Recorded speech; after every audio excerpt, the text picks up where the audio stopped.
देखो भैया क्या होता है कि समांतर क्रम में सभी प्रतिरोधों को इस प्रकार जोड़ा जाता है कि सभी प्रतिरोधों का पहला सिरा एक बिंदु से और दूसरा सिरा दूसरे बिंदु से जुड़ा हुआ होता है। इस प्रकार के संयोजन को हम क्या कहते हैं? समांतर क्रम संयोजन कहते हैं। और इनमें बहने वाली जो धाराएं होती हैं वो अलग अलग होते हैं। I1 होगा, इसमें I2 जाएगा, इसमें I3 जाएगा, इसमें I4 जाएगा। इतनी बात समझ में आई। और इनके सिरों के बीच जो विभवांतर होता है, विभवांतर क्या होता है? समान होता है। अब हम मान लेते हैं ये R1 पहला प्रतिरोध है, ये कौन सा है? दूसरा है, और ये तीसरा है, और ये चौथा है। इतनी बात समझ में आई। तो इसी तरीके से देखो यहाँ पे हम कुछ बनाए हुए हैं एक अपना सेटअप। तो यहाँ पे देखो ये जो है ये पहला प्रतिरोध है, ये दूसरा काम करेगा, ठीक है। इसमें हम एक बल्ब लगाते हैं, ये दूसरे प्रतिरोध का काम करेगा। और जो ये वाला है तीसरे का काम करेगा, ठीक है। ये किसका काम करेगा? ये तीसरा प्रतिरोध है। और ये वाला जो है वो कौन सा है? चौथा प्रतिरोध है। इतनी बात समझ में आ गई ना?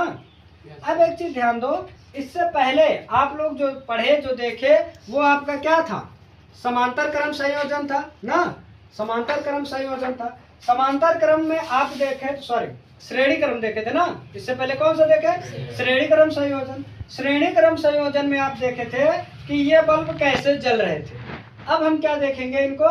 समांतर क्रम संयोजन में। यहाँ पे ध्यान देना, ये पहला प्रतिरोध का पहला सिरा, दूसरे प्रतिरोध का दूसरा पहला सिरा, और तीसरे प्रतिरोध का पहला सिरा, और चौथे प्रतिरोध का पहला सिरा।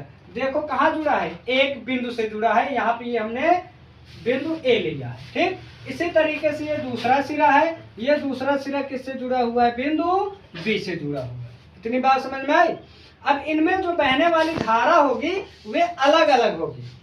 अगर ये वाला बल्ब बंद हो जाएगा तब भी ये तीनों जलते रहेंगे, या फिर ये बीच वाला बंद हो जाएगा तब भी जलते रहेंगे, ये बंद हो जाएगा तब भी जलता रहेगा। लेकिन श्रेणी क्रम में ऐसा नहीं था। अगर एक बल्ब बंद हुआ, कहने मतलब अगर परिपथ टूटा तो सभी क्या हो जाएंगे? उपकरण बंद हो जाएंगे। लेकिन इसमें ऐसा नहीं होता है। अब यही कारण होता है कि जो घरों में विद्युत संयंत्रों का संयोजन किया जाता है वो किसमें किया जाता है? समांतर क्रम संयोजन में किया जाता है। बात समझ में आई? समांतर क्रम संयोजन किया जाता है, ठीक है। इसको जरा लगाइए, देखते हैं इसमें क्या चीजें होती हैं। यही बल्ब अभी आप देखे थे कि धीमा जल रहे थे ना? ऐसा भी आपके मन में आया होगा कि शायद ये बल्ब ही खराब है ना? तो अब इसको देखो जरा, समांतर क्रम में जब जलाते हैं तब कैसा जलता है, ठीक है। समांतर क्रम में आप देखोगे यही बल्ब जो है वे तेज जलने लगेंगे। ये ठीक है, बल्ब तो वही है ना? बल्ब वही है, बस अंतर क्या हुआ देख रहा है? ये किसमें जुड़े हुए हैं? समांतर क्रम में जुड़ा हुआ। किसमें जुड़ा है? समांतर क्रम में। इसमें बहने वाली जो धाराएं होंगी वो क्या होंगी? अलग अलग होंगी, ठीक है। अब देखो ये थोड़ा हीट हो गया होगा बल्ब, ठीक। बल्ब थोड़ा हीट हो गया होगा। इस बल्ब को हम क्या करते हैं? निकालते हैं। देखो अगर हम एक बल्ब को क्या करते हैं? निकाल देते हैं, तब भी ये बल्ब क्या होगा? जलते रहेंगे, ठीक है।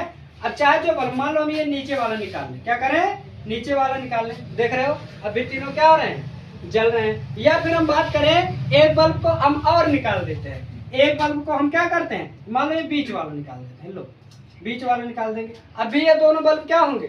जलते ही रहेंगे। लेकिन श्रेणी क्रम में ऐसा नहीं था, ठीक है। देखो अगर हम सिर्फ एक बल्ब को रखें तब भी बल्ब क्या होगा? जलता ही रहेगा। लो हम ये ऊपर वाला बल्ब निकाल देते हैं, तब भी ये क्या हो रहा है? जल रहा है। समझ में आया? और जो श्रेणी क्रम में जब जोड़े थे यही बल्ब क्या हो रहा था? धीमा जल रहा था। और अभी यही बल्ब जितना तेज ये चारों मिलकर नहीं जल रहे थे उससे ज्यादा तेज ये अकेले जल रहा है। समझ में आया? उससे ज्यादा अकेले ही ये प्रकाश किया हुआ है। अब यही कारण होता है कि जब घरों में संयंत्रों का संयोजन किया जाता है तो किसमें किया जाता है? समांतर क्रम में किया जाता है, ठीक। अब इसमें देखो जरा, इसमें बहने वाली धाराएं क्या होती हैं? अलग अलग होती है। इसमें I1 धारा जाएगा, इसमें I2, इसमें I3, I4, ठीक। और इनमें क्या होता है, इनके सिरों के बीच जो विभवांतर होगा, इनमें विभवांतर v होगा, इसमें v होगा, इसमें हर जगह क्या होगा, v ही होगा। लेकिन श्रेणी क्रम में विभवांतर क्या था, अलग अलग था, धारा क्या था, समान था। समझ में आया।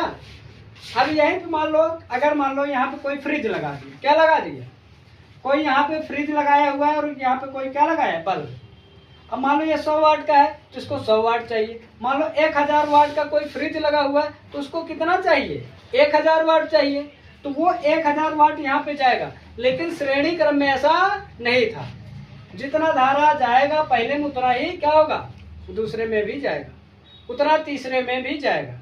लेकिन इनमें जो धारा होगा क्या होगा, अलग अलग जाएगा। इसमें मान लो ये अगर इसको 50 वाट की जरूरत है तो यहाँ 50 वाट अपना ये जाएगा, यहाँ पे 100, 1000, 500, ठीक है, जितना वाट चाहिए उतना ही जाएगा। अब इसी तरीके से देखो, अगर हम क्या करते हैं, फिर परिपथ को अगर हम क्या करते हैं, जोड़ देते हैं, तब ये क्या होगा, फिर वैसे ही जलेगा। भैया बल्ब बहुत हीट होगी, इतना ही, ठीक है।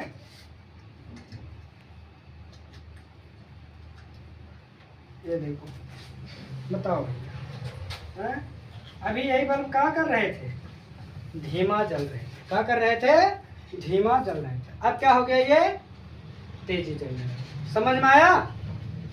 तो आप अभी थ्योरेटिकल पढ़े थे, आज इसको क्या किए, प्रैक्टिकली देख भी लिए।